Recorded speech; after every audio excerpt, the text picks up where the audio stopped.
Hey guys, welcome back to Worthless Ben. Hey, today we're going to talk about my record store day finds for this year. Don't know what yours were. I hope you got everything you wanted. I got everything I wanted except for one, but that was due to price. I wanted the All Things Must Pass record store day exclusive George Harrison, but I didn't get it. It was $125 at the shop that I went to.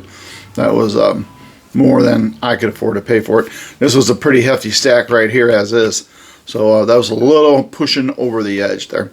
Hopefully I can pick it up later on, maybe cheaper, maybe not. It's not that big a deal. I have a couple different copies of All Things Must Pass, but this is just that, record store day, a goofy Zyrotron thing that they do, and it's kind of cool.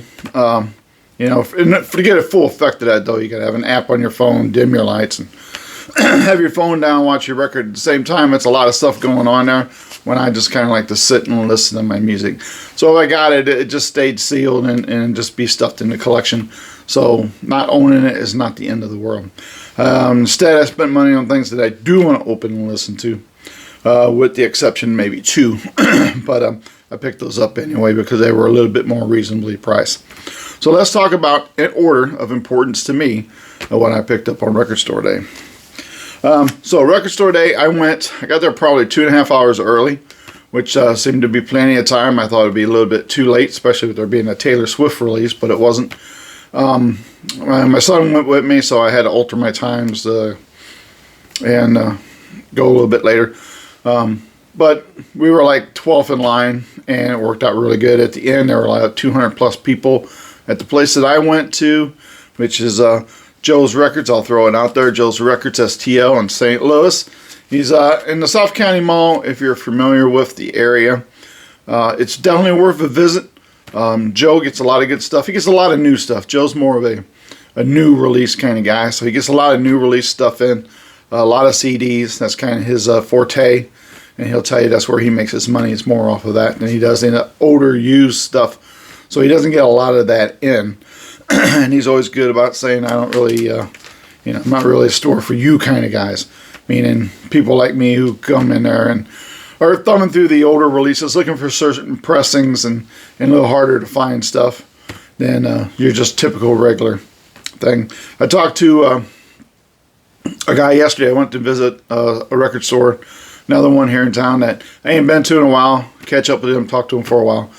And he had told me that people prefer, we were talking, and he had made the comment that, because I had said something about not a lot of more older stock coming in. He said, well, we had a lot of stuff we put out for record store day where we were saving special older releases, and we put them all out for record store day and sold a lot of them because his store doesn't do the buy into the record store day thing.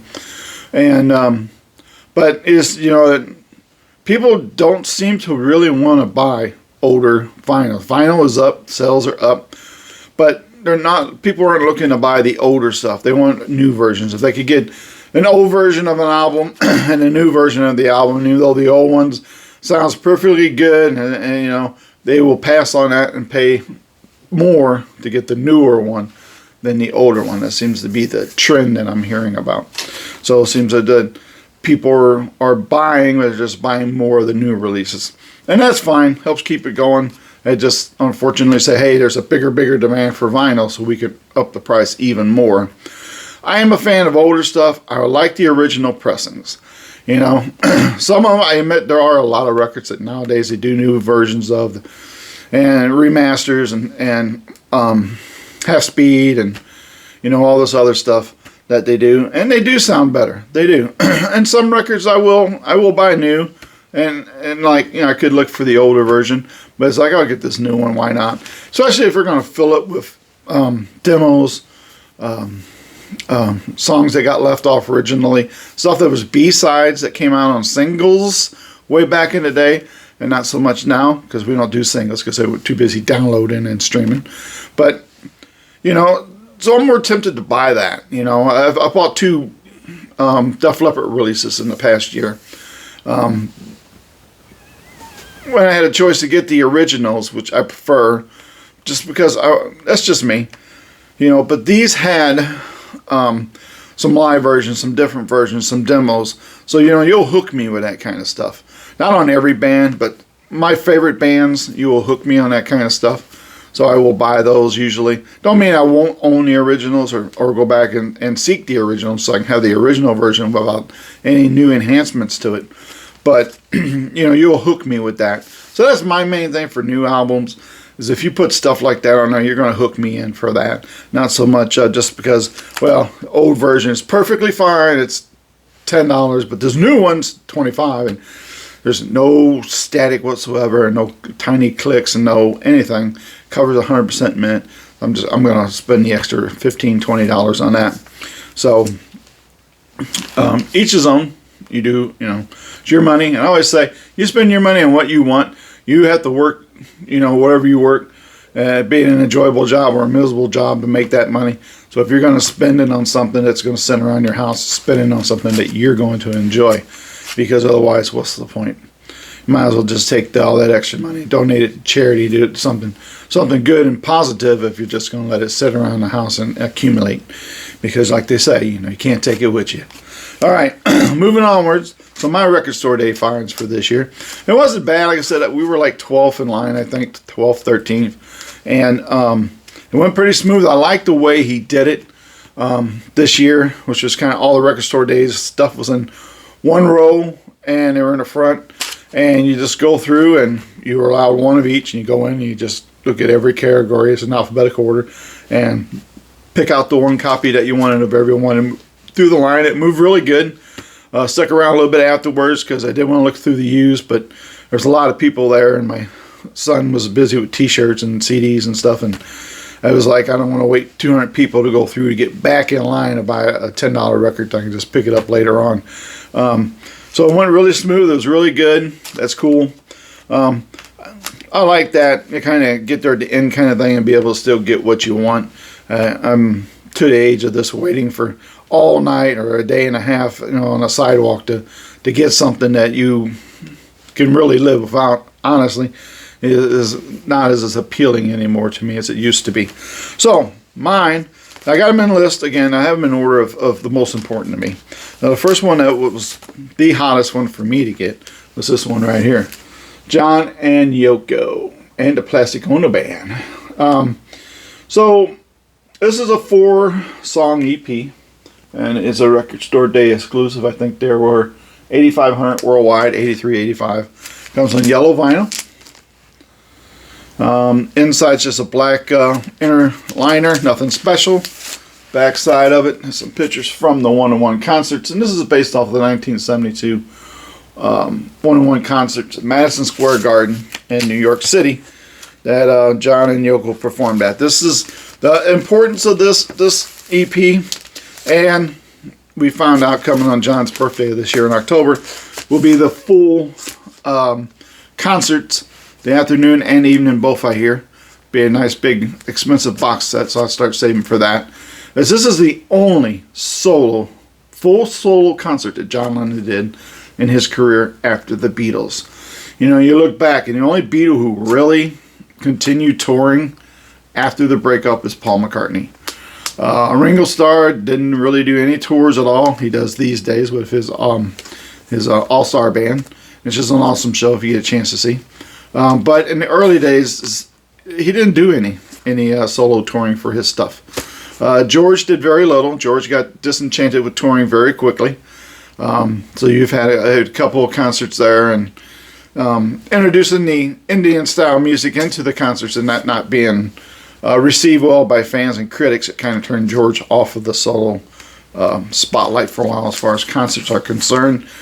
John was busy with many other things, and he just really wasn't that interested in doing concerts.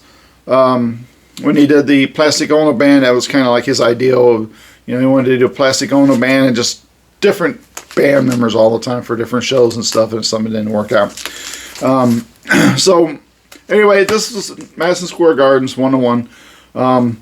So these are kind of split on here, the songs from the afternoon and the evening, and a quick rundown on them. Side one, you have Well, Well, Well, which was on, as you may or may not know, John Lennon Live in New York City is kind of an abbreviated version of this.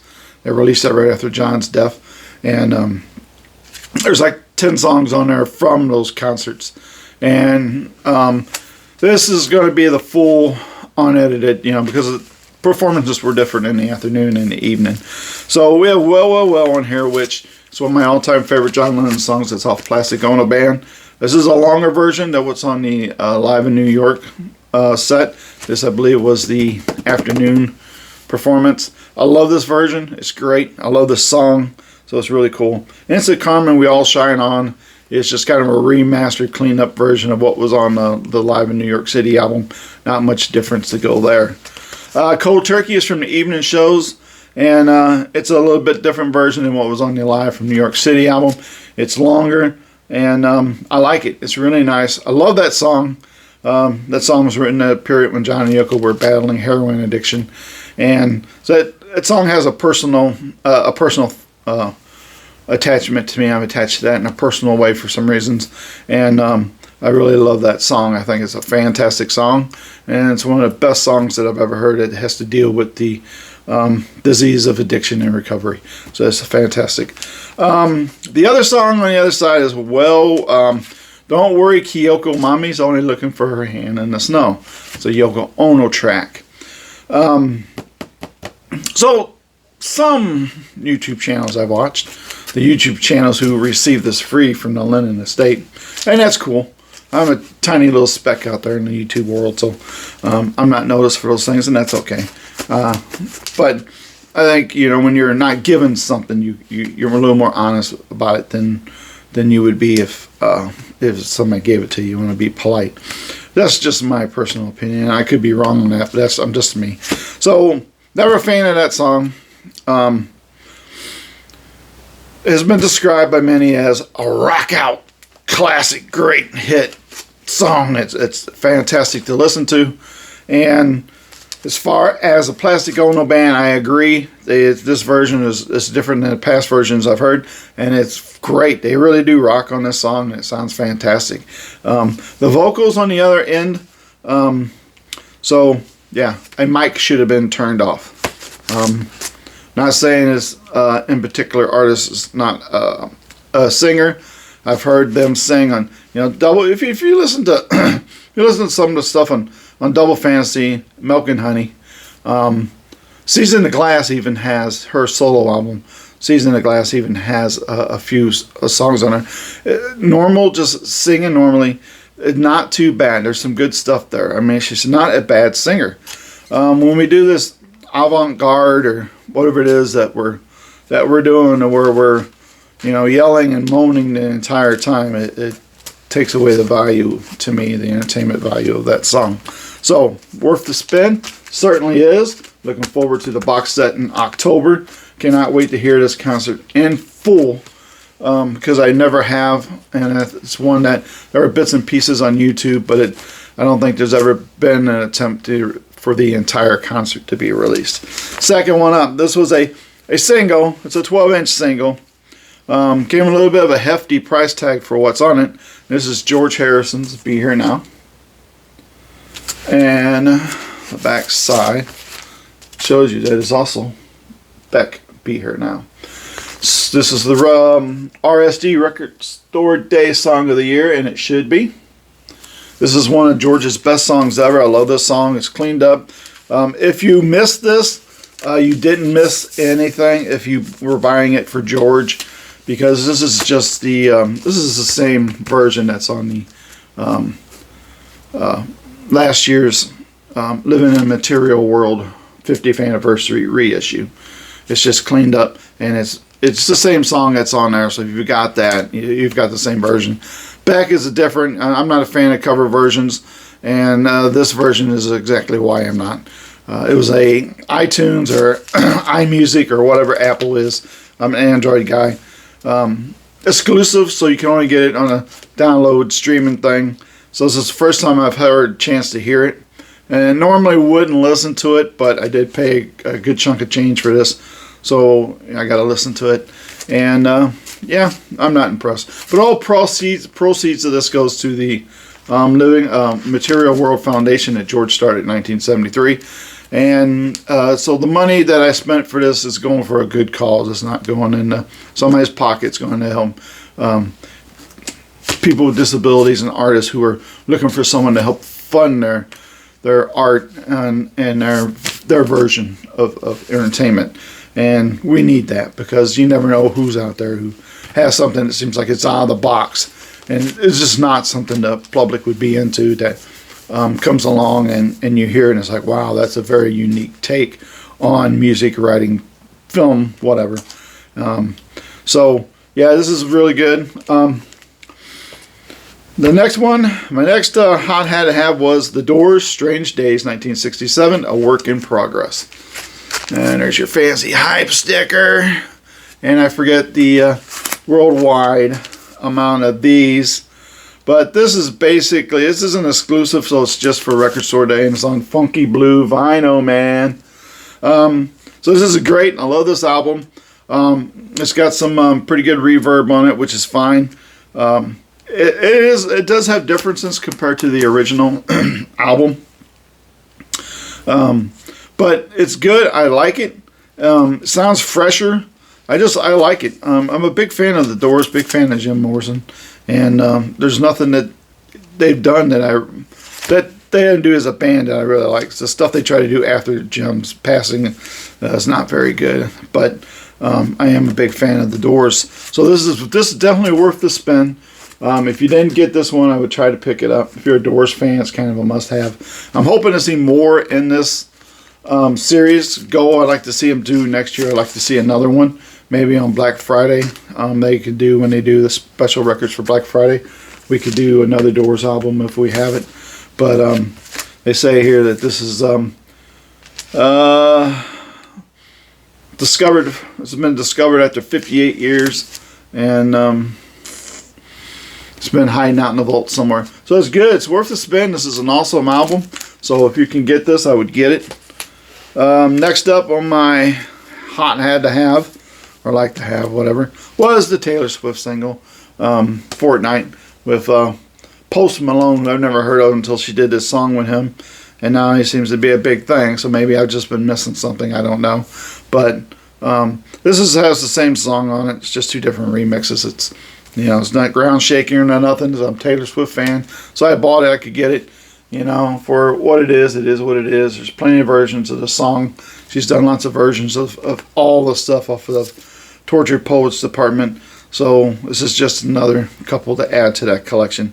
I haven't opened it yet. I probably won't, to be honest with you, because it's a good song. I like the original one. A lot of these other ones that she's done, versions of it are okay, but they're nothing great.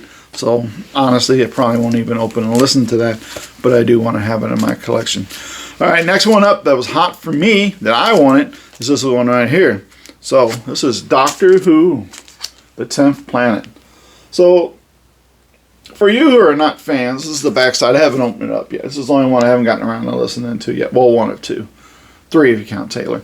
So Doctor Who, it's an old British television show. You probably recognize it from now, all the controversy over the current Doctor and things that are going on in the program. This is from the very first Doctor's era of the show, 1966. It's his last appearance as the first Doctor, and it's where he regenerates. And, some of the Time Lords do when they pass. They regenerate into a different or a new version of themselves. So this is basically an audio play. So somebody back in the 60s hooked a recorder into a TV, directly hooked it into the wiring, recorded all these episodes as they air. Long story short, a bunch of them have just disappeared. Hundreds of them have disappeared. And they've been finding these things and releasing them. This is something that was released on CD a few years ago. So you could get this on CD. This is a Record Day Store exclusive. I have a few of these, just the 60s stuff, because I love the 60s, 70s Doctor Who more than anything. And this is the last episode, one that's missing. And so this is kind of cool. I haven't opened and listened to it yet, but I will. And so there's nothing, that's the bells and whistles of that. So the last one I probably am not going to open because there's nothing really different about it. But I did want to own it for my collection because Mötley Crüe is one of my top favorite bands. So this is a a picture disc single, 12-inch single, and it's it's Smoking in a Boy's Room and Home Sweet Home. And there's your sticker there for that. It's a better view of the album. And the back side. Not a big fan of picture disc. I never was when they first came out with picture disc in the late 70s, early 80s. You know, everybody like bought them all up. Like, so cool, but sound quality was kind of crap. It's improved over the years. It has improved. There's no enhancements, though. Nothing really special about this release. This is just the same you can get. If you bought the 40th anniversary re-release of this, then you have got this version of both of these songs. There's nothing here special to tell you more about this other than it's a Record Store Day exclusive. Joe had one. He said he ordered more because heavy metal still sells really good. I know this is called glam rock, but you know, it's not to me. So, but he only got one in, and the other 12 people weren't interested in it. And they were mostly there for Taylor Swift. So I got this one, so I'm happy to have gotten this one. I know most stores I've talked to, people just asking about stuff, did not receive it. And the ones who did received one. I don't remember what the quantity was on this one. So it must have been pretty low. But then again, a lot of more stores are buying into the Record Store Day thing now than they used to because the vinyl sales are up so much. So more people that buy into this, the more other people's orders are allocated and cut back. So he was heavily allocated. A lot of stores were. But then there's a couple of stores I saw reported that had like 40, 50, 60, 80 copies of Taylor Swift. So I think that one's way overproduces what that was. But this is cool. This is worth the spend. It is. You know, it is. I'm not spinning this disc because I'm not a picture disc guy, and I've got it on the Theater of Pain album, so why would I open this up just to listen to it? I could, but you know how it goes. If it were to skip, I can't return it anyway, so it doesn't matter because records are non-refundable. And Record Store Day, they're gone. So it's not like I could get another copy of it anyway. So it doesn't matter. Anyway, it's nice to have in my collection. So that's basically my Record Store Day roundup. That's what I got. Like I said, I passed on George Harrison. I hope to get it later on down the road. That's a gimmicky thing, you know. There's nothing special about that. From what I hear, you didn't get any book, any inserts, a poster, nothing. All you got was just the 3 albums on that goofy Xynotrope, or how you say it, thing. And though it's kind of cool, you can just watch it on YouTube. Look it up on YouTube and watch it. It is kind of neat. But I'm certainly not going to stand over a record all day and look through my phone while it's playing. I want to sit in my chair or move around and rearrange my bric-a-brac in my room where I listen to my music, and not just be staring through my phone at it the whole time. That's not a very enjoyable listening experience. All right, so that's what I got for you guys today. I hope you enjoyed this. Found my fancy smancy graphics. So if you like this video, give it a thumbs up. I hope you did. Hope you got something out of it. Hope maybe, even though you probably can't get them now other than eBay or something, maybe you're kind of on the fence about some of those, and now you're like, ooh, man, it sounds like it was pretty good. John Lennon and the Doors, that was the 2 best. That's the outstanding ones. I've listened to the Doors one like 4 or 5 times. I really love this mix on it, and it's really good. John Lennon I've listened to a few times. I'm highly waiting for this one-to-one concert series to come out. Now, I wish it wasn't a big box set that's going to probably cost $120, $150. But you know, that's where we are. It's making that dollar off of you. So if it's quality, I don't mind putting a change out there. But if it's not, then it's another story altogether. So that's all I got. So I hope you guys enjoy this video. Got one out on a Wednesday. Hopefully maybe I can get one out on next Wednesday, or maybe even sooner. This on time kind of thing is new to me, so I'm still feeling that out. All right, thanks for watching. Subscribe if you like my channel, or drop by every now and then. Feel free to leave a comment. Definitely give me a like, and lets me know somebody's watching it and kind of enjoyed it. I'm trying to make content a little more that's enjoyable to a wider audience. So the original idea, and I've talked about this before, was kind of do different albums all the time. And I just kind of got into the Beatles thing and then just kind of stuck with that because that's what I know the most about. But I know a lot about a lot of other music and a lot of other albums. So I'm going to try to expand the channel outward the way I originally envisioned it.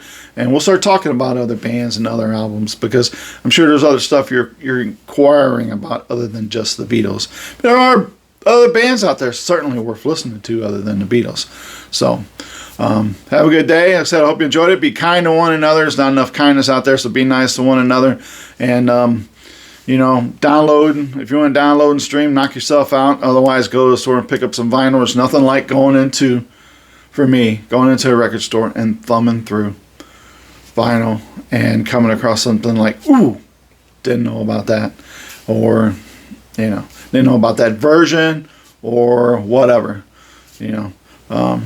It's just enjoyable. It's enjoyable to me. So I hope it's enjoyable to you. Music should be enjoyable to us.